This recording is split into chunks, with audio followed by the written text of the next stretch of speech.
Well, in this week's Cardiology Countdown, we have more information on the safety of eplerenone in high-risk patients with heart failure. Also, a fascinating study called Pontiac looking at use of natriuretic peptides for risk stratification and targeting treatment in diabetes. And finally, the Look Ahead trial is published and just presented at the ADA. So to start out with, we have a follow-up analysis of the issue with spironolactone and eplerenone, that is the fear of hyperkalemia. And so from the Emphasis HF trial, they had pre-specified some high-risk groups, those with lower eGFR, elderly patients and patients with diabetes, and looked at the risk of hyperkalemia with a K greater than 5.5 or greater than 6 or requiring hospitalization, and then also at the overall clinical benefit.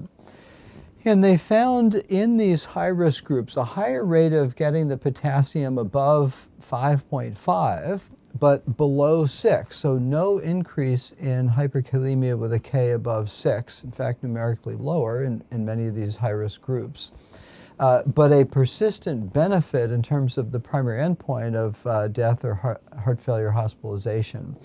And so really reassuring information on the safety of using aldosterone blockade in heart failure, and this was a group with class 2 heart failure, and that should hopefully open the door to further treatment.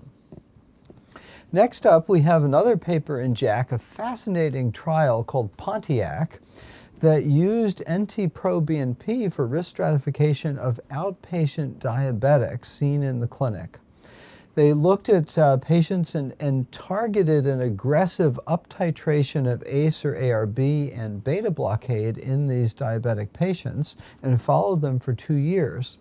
And with this intensive strategy, they found higher rate of use of these agents and higher doses, lower blood pressure, lower heart rate in the intensive group. And most importantly, they found a significant reduction in the primary endpoint of death or cardiac rehospitalization.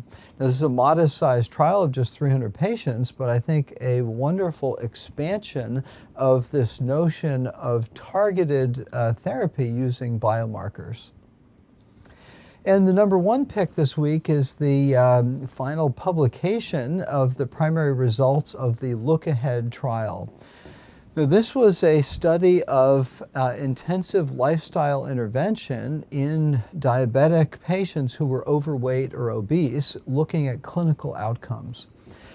We had already seen that the intensive lifestyle intervention focused on calorie reduction and greater exercise did in fact reduce weight. At 1 year it was 8.5% versus just 0.7% in the standard care. And at the end of the study, an average of 9.5 years, it was 6% body weight reduction versus 3.5% in the standard group.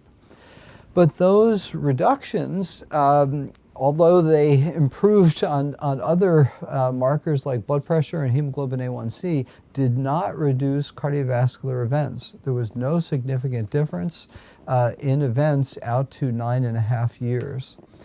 And so this shows some of the limitations of lifestyle intervention, but on the other hand, also reaffirms that it did impact several of the risk factors.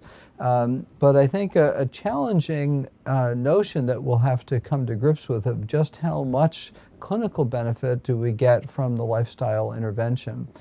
And that, I think, put in contrast to benefits of, say, statins in primary prevention or aspirin, often used in diabetes as well, and ACE and ARB, all proven to reduce events.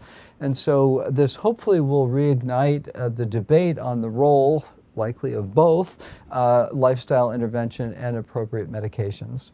So for this week's Cardiology Countdown, I'm Chris Cannon.